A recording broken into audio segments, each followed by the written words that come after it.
Talking to oneself is a habit everyone indulges in. We could no more stop talking to ourselves than we could stop eating and drinking. All that we can do is control the nature and the direction of our inner conversations. Most of us are totally unaware of the fact that our inner conversations are the causes of the circumstances of our life. We are told that as a man thinketh in his heart, so is he. But do we know that man's thinking follows the tracks laid down in his own inner conversations?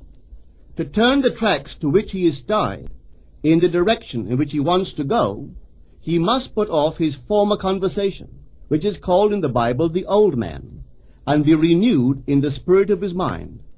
Speech is the image of mind. Therefore, to change his mind, he must first change his speech. By speech is meant those mental conversations we carry on with ourselves. The world is a magic circle of infinite possible mental transformations, for there are an infinite number of possible mental conversations.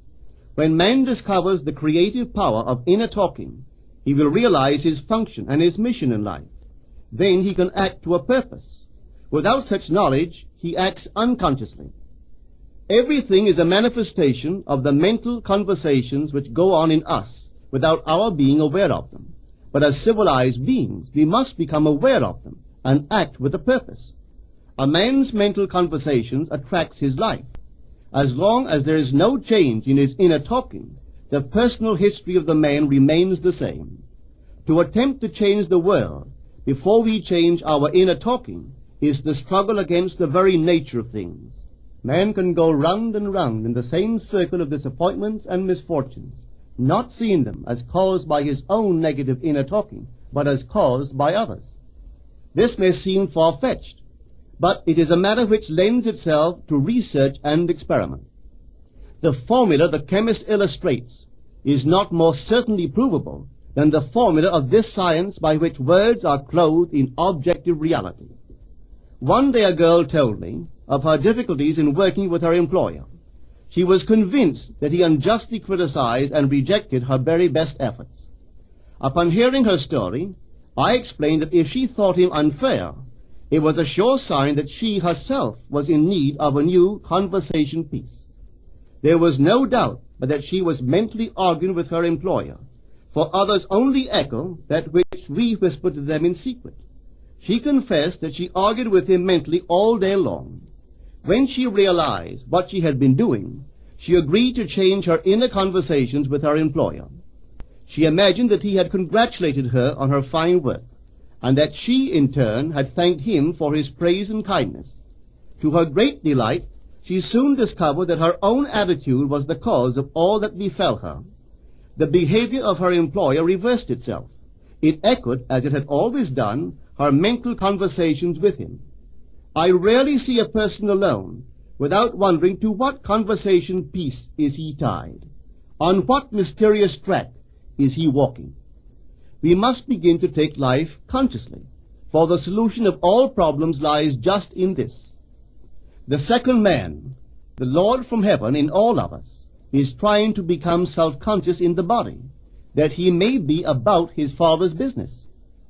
What are his labors? To imitate his Father, to become master of the Word, master of his inner talking, that he may mold this world of ours into a likeness with the kingdom of love. The prophet said, "Be ye imitators of God as dear children." How would I imitate God? Well, we are told that God calls things that are not seen as though they were seen, and the unseen become seen. This is the way the girl called forth praise and kindness from her employer. She carried on an imaginary conversation with her employer from the premise that he had praised her work, and he did. Our inner conversations represent in various ways the world we live in. Our individual worlds are self-revelations of our own inner speech. We are told that every idle word that men shall speak, they shall give account thereof. For by their words they shall be justified, and by their words they shall be condemned. We abandon ourselves to negative inner talking, yet expect to retain command of life. Our present mental conversations do not recede into the past as man believes, They advanced into the future to confront us as wasted or invested words. My word, said the prophet, shall not return unto me void, but it shall accomplish that which I please, and it shall prosper in all the things whereto I sent it. How would I send my word to help a friend? I would imagine that I am hearing his voice, that he is physically present, that my hand is on him. I would then congratulate him on his good fortune, tell him that I have never seen him look better. I would listen as though I heard him. I would imagine that he is telling me he has never felt better, he has never been happier. And I would know that in this loving, knowing communion with another, a communion populous with loving thoughts and feelings, that my word was sent, and it shall not return unto me void, but it shall prosper in the thing whereto I sent it. Now is the accepted time. Now is the day of salvation. It is only what is done now that counts, even though its effects may not be visible until tomorrow. We call not aloud, but by an inner effort of intense attention. To listen attentively, as though you heard, is to create. The events and relationships of life are your word made visible. Most of us rob others of their willingness and their ability to be kind and generous by our fixed attitudes towards them. Our attitudes unfold within us in the form of mental conversations. Inner talking from premises of fulfilled desire is the way to consciously create circumstances. Our inner conversations are perpetually outpictured all round us in happenings. Therefore, what we desire to see and hear without, we must see and hear within, for the whole manifested world goes to show us what use we have made of the word. If you practice this art of controlled inner speaking, you too will know what a thrill it is to be able to say, and now I have told you before it come to pass, that when it is come to pass, ye might believe. You will be able to consciously use your imagination to transform and channel the immense creative energies of your inner speech from the mental, emotional level to the physical level. And I do not know what limits, if any, there are to such a process. What is your aim? Does your inner talking match it? It must, you know. If you would realize your aim, for as the prophet asked, can two walk together except they be agreed? And of course the answer is no, they cannot. The two who must agree are your inner conversation and the state desired. That is, what you desire to see and hear without, you must see and hear within. Every stage of man's progress is made by the conscious exercise of his imagination, matching his inner speech to his fulfilled desire. As we control our inner talking, matching it to our fulfilled desires, we can lay aside all other processes. Then we simply act by clear imagination and intention. We imagine the wish fulfilled and carry on mental conversations from that premise. The right inner speech is the speech that would be yours were you to realize your ideal. In other words, it is the speech of fulfilled desire.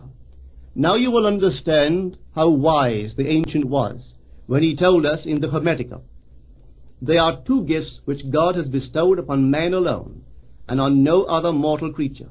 These two are mind and speech, and the gift of mind and speech is equivalent to that of immortality. If a man uses these two gifts rightly, he will differ in nothing from the immortals. And when he quits his body, mind and speech will be his guides, and by them he will be brought into the troop of the gods and the souls that have attained to bliss. With the gift of mind and speech, you create the conditions and circumstances of life. In the beginning was the Word, and the Word was with God, and the Word was God. The Word, said Hermes, is Son, and mind is Father of the Word. They are not separate one from the other, for life is the union of word and mind. You and your inner talking or word are one. If your mind is one with your inner conversation, then to be transformed in mind is to be transformed in conversation. It was a flash of the deepest insight that taught Paul to write, put off the former conversation, the old man, which is corrupt, and be renewed in the spirit of your mind. Put on the new man. Put on the new man and be renewed in the spirit of your mind, is to change your inner conversation, for speech and mind are one. A change of speech is a change of mind. The prophet Samuel said, "The Lord spake by me, and his word was in my tongue." If the Lord's word was in the prophet's tongue, then the Lord's mouth that uttered the word must be the prophet's mind. For inner conversations originate in the mind and produce little tiny speech movements in the tongue. The prophet is telling us that the mouth of God is the mind of man, that our inner conversations are the word of God, creating life about us as we create it within ourselves. In the Bible you are told that the word is very near to you, in your mouth and in your heart, that you may do it. See, I have set before you this day life and good, death and evil, blessings and cursings. Choose life. The conditions and circumstances of life are not created by some power external to yourself. They are the conditions which result from the exercise of your freedom of choice, your freedom to choose the ideas to which you will respond. Now is the accepted time. This is the day of salvation. Whatsoever things are of good report, think on these things.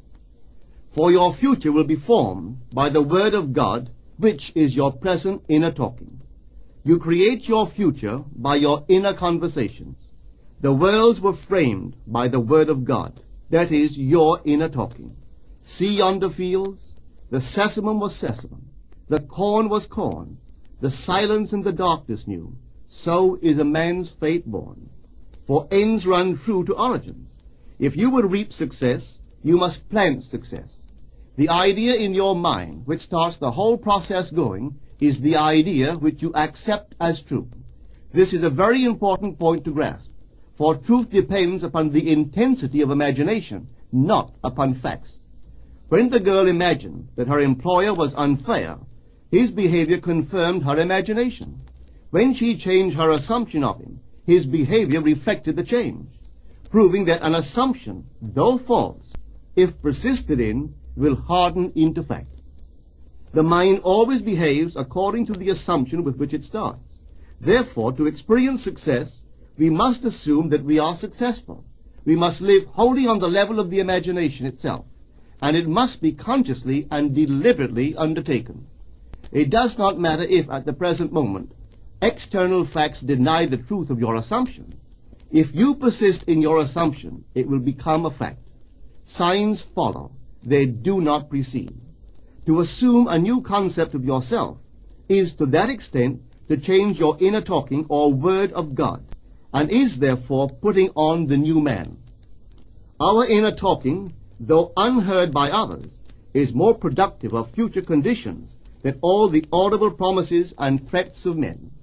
Your ideal is waiting to be incarnated, but unless you yourself offer it human parentage, it is incapable of birth. You must define the person you wish to be, and then assume the feeling of your wish fulfilled, in faith that that assumption will find expression through you. The true test of religion is in its use, but men have made it a thing to defend. It is to you that the words are spoken. Blessed is she that believed, for there shall be an accomplishment of those things which are spoken unto her from the Lord. Test it, try it. Conceive yourself to be one that you want to be, and remain faithful to that conception. For life here is only a training ground for image making. Try it and see if life will not shape itself on the model of your imagination. Everything in the world bears witness of the use or misuse of man's inner talking. Negative inner talking, particularly evil and envious inner talking, are the breeding ground of the future battlefields and penitentiaries of the world. Through habit, man has developed a secret affection for these negative inner conversations. Through them he justifies failure, criticizes his neighbors, gloats over the distress of others, and in general pours out his venom on all. Such misuse of the word perpetuates the violence of the world. The transformation of self requires that we meditate on a given phrase, a phrase which implies that our ideal is realized, and inwardly affirm it over and over and over again until we are inwardly affected by its implication, until we are possessed by it. Hold fast to your noble inner convictions or conversations. Nothing can take them from you but yourself. Nothing can stop them from becoming objective facts. All things are generated out of your imagination by the Word of God, which is your own inner conversation. And every imagination reaps its own words, which it has inwardly spoken. The great secret of success is a controlled inner conversation from premises of fulfilled desire. The only price you pay for success is the giving up of your former conversation, which belongs to the old man, the unsuccessful man. The time is ripe for many of us to take conscious charge in creating heaven on earth. To consciously and voluntarily use our imagination to inwardly hear and say only that which is in harmony with our ideal is actively bringing heaven to earth. Every time we exercise our imagination lovingly on behalf of another, we are literally mediating God to that one. Always use your imagination masterfully, as a participant, not an onlooker. In using your imagination to transform energy from the mental, emotional level to the physical level, extend your senses. Look and imagine that you are seeing what you want to see, that you are hearing what you want to hear, and touching what you want to touch. Become intensely aware of doing so. Give your imaginary state all the tones and feeling of reality. Keep on doing so until you arouse within yourself the mood of accomplishment and the feeling of relief. This is the active, voluntary use of the imagination, as distinguished from the passive, involuntary acceptance of appearances. It is by this active, voluntary use of the imagination that the second man, the Lord from heaven, is awakened in man. Men call imagination a plaything, the dream faculty, but actually it is the very gateway of reality. Imagination is the way to the state desired. It is the truth of the state desired, and the life of that state desired. Could you realize this fully, then would you know that what you do in your imagination is the only important thing. Within the circle of our imagination, the whole drama of life is being enacted over and over again. Through the bold and active use of the imagination, we can stretch out our hand and touch a friend 10,000 miles away, and bring health and wealth to the parched lips of his being. It is the way to everything in the world. How else could we function beyond our fleshly limitations? But imagination demands of us a fuller living of our dreams in the present. Through the portals of the present, the whole of time must pass. Imagine elsewhere as here, and then as now. Try it and see. You can always tell if you've succeeded in making the future dream a present fact by observing your inner talking. If you are inwardly saying what you would audibly say, were you physically present and physically moving about in that place, then you have succeeded. And you could prophesy from these inner conversations and from the moods which they awaken within you what your future will be. For one power alone makes a prophet, imagination, the divine vision. All that we meet is our word made visible, and what we do not now comprehend is related by affinity to the unrecognized forces of our own inner conversations and the moods which they arouse within us. If we do not like what is happening to us, it is a sure sign that we are in need of a change of mental diet. For man, we are told, lives not by bread alone, but by every word that proceeds from the mouth of God. And having discovered the mouth of God to be the mind of man, a mind which lives on words or inner talking, we should feed into our minds only loving, noble thoughts. For with words or inner talking we build our world. Let love's lordly hand raise your hunger and thirst to all that is noble and of good report, and let your mind starve ere you raise your hand to a cup love did not fill, or a bowl love did not bless, that you may never again have to say, "What have I said? What have I done?" O all-powerful human word.